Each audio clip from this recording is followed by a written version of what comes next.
naš lipicanec. Slovenski lipicanec je tudi kraljevi konj, imperialni konj in je pravzaprav dediščina Evrope in Slovencev. Kraška kobila, križana, z različnimi konji in vzgojo. Seveda osnova so kraška tla in kraške cvetliče. Tudi zdravilne rože, katere on zauživa. Je pa pravzaprav prastar simbol naših prednikov, Slovenetov. Iz velenjskega konja se razvije potem tudi lipicanec, ki je sodobni konj, avstro-ogrski konj, slovenski konj in tudi v Hrvaškem ga imamo, v Avstriji. Oznaka je L. Kaj pomeni L? Je lipa, lipica.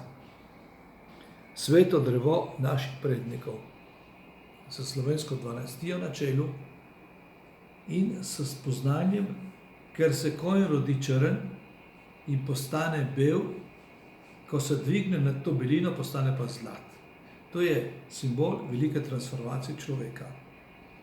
Človek, ko doseže svojo duhovno popolnost v človeškem telesu, takrat postane lipicanec ali pa stoji na treh nogah, kot je lipicanec. Kar pomeni triglav, trikotnik, dve oči s tretjim očesom.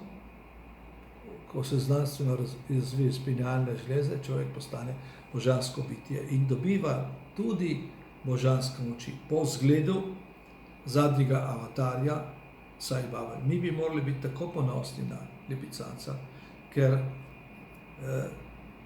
je to najbolj plemenita stvar, kar jih imamo in povezano z našo kmečko kulturo do današnjih dni.